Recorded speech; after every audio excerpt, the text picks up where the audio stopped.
cases में it will be the same. So whether it's lumpectomy or mastectomy, it doesn't matter. The chances of getting lymphedema is still the same percentage. Okay. Compression sleeve का अपना एक स्थान है lymphoedema को treat करने के लिए. कंप्रेशन स्लीव 2-3 तरह की आती हैं. एक ऐसी आती है जो रिस्ट पे से चालू होती है और ऊपर तक जाती है. उसके साथ एक ग्लव आता है. ठीक है, जब हम इस तरह की स्लीव पहन रहे हैं तो हमें साथ में ग्लव पहनना बहुत ज़रूरी है. बहुत से पेशेंट्स हम देखते हैं जिनके इस पोर्शन में बिल्कुल सूजन नहीं होती है. राइट, उंगलियां भी एकदम फ्लैट हैं, उंगली में कभी सूजन नहीं आती है. ये पार्ट, नकल पार्ट, ये पार्ट एकदम ठीक है. वो इस तरह की स्लीव ट्राई करके देख सकते हैं. यदि उन्हें लगता है कि नहीं, ऐसी स्लीव पहनने से all the swelling is trickling down और मेरे को जब यहाँ सूजन नहीं थी अब मैं महसूस कर रही हूँ कि थोड़ा हैवीनेस यहाँ लगने लगा है, थोड़ा गर्द चेंज होने लगा है, तो आप प्लीज ऐसी स्लीव पहने जिसमें ग्लव है और स्लीव है. ठीक है, ये स्लीव का फायदा, नुकसान ये है कि जितने की स्लीव आती है उतने का ही ग्लव आता है अनफॉर्चुनेटली, तो महंगा हो जाता है. फायदा ये है कि हम ग्लव को निकाल सकते हैं जब हम पानी का काम कर रहे हैं. हम किचन में यदि कुछ भी करने जा रहे हैं, पानी का काम कर रहे हैं, बाथरूम जा रहे हैं, हाथ धोना है, तो हम ग्लव को निकाल सकते हैं और मेरा हाथ फिर भी कंप्रेशन में है. राइट, तो ऐसा नहीं है कि मुझे अब कुछ काम करना है तो मैं स्लीव को निकाल दूं क्योंकि ये तो गंदी हो जाएगी, गीली हो जाएगी. इनफैक्ट स्लीव का यूज करना है जब हम हाथ को एक्टिवली यूज कर रहे हैं, तभी स्लीव का रोल है. मैं कुछ पेशेंट को जानती हूँ, मैडम को क्या करते हैं, दोपहर में आराम करते हैं तब स्लीव पहन लेते हैं. What are you doing? Resting period में आप निकाल सकते हो. आपको लग रहा है आप 2 घंटा रेस्ट करने वाली है, going to read a book, watch TV, do whatever, remove it if you feel like removing it. But जितना भी आपका एक्टिव पीरियड है, सुबह नहाने के बाद जैसे हम बाकी के कपड़े पहनते हैं, हमें सबसे पहले स्लीव पहन लेना है क्योंकि उसके बाद मेरा पूरा एक्टिव पीरियड चालू होने वाला है. तो एक्टिव पीरियड में कंप्रेशन होना हाथ में बेहद जरूरी है. ठीक है, लल पीरियड में आप लोग निकाल सकते हैं. तो स्लीव नॉर्मली दिन में पहनने को बताई जाती है. इसका नाइट टाइम यूज नहीं है, ये डे टाइम यूज है. Okay, Mamta, before you go forward, another question. Sleeve surgery के या treatment से के बाद या कब से पहननी स्टार्ट करनी चाहिए? I will come to that. Okay. There's a new research on that. I'll come to. Okay. तो स्लीव का, कंप्रेशन स्लीव का अपना एक स्थान है लिम्फेडिमा के ट्रीटमेंट में. स्लीव पहनने से और एक्टिवली हाथ को यूज करने से मेरी सूजन हाथ की बढ़ती नहीं है, कम नहीं होती. स्लीव का रोल नहीं है सूजन को कम करना, उसका रोल है सूजन को बढ़ने से रोकना, टू कंटेन माई स्वेलिंग. कि यदि मैं कुछ काम कर रही हूँ, हाथ को बहुत एक्टिवली यूज कर रही हूँ और मेरा हाथ कंप्रेशन में है, तो मेरे हाथ की सूजन जितनी है उतनी ही रहेगी, बढ़ेगी नहीं. So it is to contain my swelling. Patients इसका रोल नहीं समझते. It's not a treatment, it is preventive again. ठीक है, तो इसको दिन में हमें पहनना है ताकि हम सूजन को कंटेन करके रखें, हम सूजन को बढ़ने न दें. तो इसका बहुत इंपॉर्टेंट रोल है. फिर हम रात में ओवरनाइट बैंडेजिंग बताते हैं, मल्टी लेयर बैंडेजिंग. आज तक हमने एक भी पेशेंट ऐसा नहीं देखा, 2003 से मैं लिम्फेडिमा के पेशेंट्स देख रही हूँ, आज तक ऐसा कोई पेशेंट नहीं देखा जो रिलीजियसली बैंडेजिंग करते हैं, सही ढंग से करते हैं और उनको फर्क नहीं आया है, ऐसा मैंने नहीं देखा है.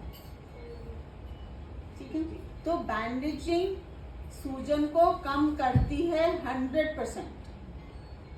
बैंडेजिंग का रोल है सूजन को कम करना, इसका रोल है सूजन को कंटेन करना, इसका रोल है सूजन को मेंटेन करना. अब मैंने रात भर हाथ को बैंडेज किया, सुबह बैंडेज खोला, मैंने देखा कि ओ वाओ, वेट रिडक्शन. दिखेगा ना, हाथ है आपका, आपको दिख रहा है, you are very happy with the reduction. So you decide, ये ठीक है यार, आज स्लीव नहीं पहनेंगे. इतना अच्छा रिडक्शन आज नहीं पहनेंगे तो क्या हो जाएगा, नहीं पहनते आज. बड़ी गर्मी है आज, मुझे कहीं जाना भी है, लोग 10 सवाल पूछेंगे, आज नहीं पहनते। रात में your hand will be back to square one, क्योंकि आपने जो कम की सूजन उसको आपने कंटेन नहीं किया, उसको आपने मेंटेन नहीं किया स्लीव के द्वारा, इसलिए वो सूजन वापस बैक टू स्क्वायर वन हो गई।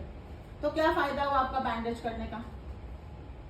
वो मेहनत यदि आप कर रहे हो तो ये मेहनत भी जरूरी है, it goes hand in hand. Bandage किया है तो स्लीव पहननी है, स्लीव पहना है तो बैंडेज करना है, ठीक है। तो स्लीव के बारे में समझ में आया, इसका क्या स्थान है आपके ट्रीटमेंट में? मैम ग्लव का कोई सब्स्टिट्यूट हो सकता है अगर कोई अफोर्ड नहीं कर सकता, या So we can teach them finger bandaging. Okay They would do finger bandaging rather with their multi-layer bandaging, right? so for hand bandaging and But क्या होता है ना मैम, ऑनेस्टली एक वो टिकता नहीं है, ओके राइट बिकॉज जब हम एक्टिवली हाथ को यूज कर रहे हैं वो टिकता नहीं है। वो रात में इसलिए टिकता है क्योंकि we not actively using the hand, then it loses its charm, right? And we can't make it so tight thinking कि अच्छा इसको तो उनको पूरा दिन रखना है। इतना टाइट भी नहीं कर सकते कि ब्लड सर्कुलेशन रुक रहा है, मेरी उंगलियां ठंडी हो रही है, यू नो नमनेस हो रही है उंगलियों में, वो भी नहीं कर सकते। Can we use wet bandage? Ma'am अभी जैसे इन्होंने तमन्ना ने क्वेश्चन पूछा था कि अगर ये ट्रैवल में आपको ये पहन के स्लीव करना है, राइट? अगर आपका बीच में 3 घंटे फिर आपको रुकना है, फिर दोबारा दूसरा पेन चेंज करना है, तो उस 3 घंटे के बीच में क्या आप निकाल सकती हैं। निकाल सकते हैं। जैसे कि मेरा लिम्फ नोड निकला 3 नोड, राइट? तो मेरे हाथ में कहीं कहीं मुझे सख्त लगता है, बट ऐसे ऐसे ही रहता है, तो क्या मुझे वो पहन के ही ट्रैवल करना है? सो जब भी हम एक लॉन्ग फ्लाइट लेते हैं, short flights are yet okay कि 1-1.5 घंटे की फ्लाइट है, चलता है, नहीं पहने compression sleeve is perfectly okay. But long flights, हम फॉरेन कंट्रीज जब भी जाते हैं, लॉन्ग फ्लाइट्स में हमें अपने दिमाग में इसको मैंडेटरी बना लेना चाहिए कि हमें कंप्रेशन स्लीव पहनकर ही फ्लाई करना है। 2-3 reason, because of the cabin pressure change, other is a sedentary lifestyle in the flight. आप क्या कर रहे हो फ्लाइट में? बैठे हैं, you prompt yourself on one seat, right, for number of hours. So जरूरी है कि हम यदि कंप्रेशन स्लीव पहनकर जाते हैं तो हम वो कैबिन प्रेशर को भी एडजस्ट कर लेते हैं स्लीव प्रेशर से, और हम सेडेंटरी लाइफस्टाइल जो है हमारी, तो उससे भी हाथ में कंप्रेशन बना रहे हैं। मैम क्या हमें विद ग्लव्स लेनी चाहिए या विदाउट ग्लव्स, या विद ग्लव्स लेनी? बिकॉज तो और एक तरह की स्लीव आती है मैम, जिसमें क्या होता है कि आपका नकल तक आता है, और ये हाँ, आपने उसके बाद घड़ी के पहन ली, मैम वॉच वही वॉक कर रही हूँ तो वॉच की उस हाथ पे पहन ली ना। हम इसके साथ रहती, बट ओके हाँ, दिखाइए ना, मुझे ठीक से दिख रहा है। सबको भी दिखा दीजिए। मैं भी बूढ़ी हो रही हूँ। अरे guess how old I am? 16, sweet 16। मेरा 65th बर्थडे आने वाला है। मेरे को तो कोई 60 हाँ, so this is another kind of sleeve. Ma'am advantage किसमें, विद ग्लव्स और विद, या दोनों they will work same when you are taking a I flight? think this is the It's difficult. This is better. This is better for flights. And तो फिर flight में hand wash करना है। एक होती है seamless is better than the Oh, 100%. This is legal. हाँ, वो जो सीम वाली होती है ना, जब आप उसको कुछ घंटों बाद निकालते हो तो that entire mark it subsides. That mark is not lifetime mark, but उतना देर, उतने घंटे आपने इतना सर्कुलेशन रोक के रखा। I think this is useful or not? मेरे बेटे को बोला था, वो यही आया विदाउट हैंड, तो इसलिए मैंने बहुत छोटी सी नहीं है, बाजू तो आ रही है पूरी, आ रही है। ऊपर तो सामने चाहिए ना, ये ऊपर तक मैम या शोल्डर एक ब्लेड टिप ऑफ शोल्डर तक आना चाहिए। हाँ, वो ही है। Small layer. इतनी छोटी बाजू बहुत छोटी नहीं है। Haven't you tried it? आप लगेंगे।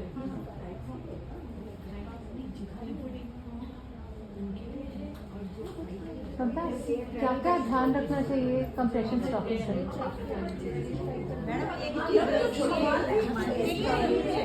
ये हाँ नहीं like she said there some research I asked this question के लिए इसको बाद में एड्रेस करते हैं क्योंकि क्या प्रॉब्लम है जो बाद में क्वेश्चन जो इसने पूछा कि आप पक्का ही पहनना शुरू कर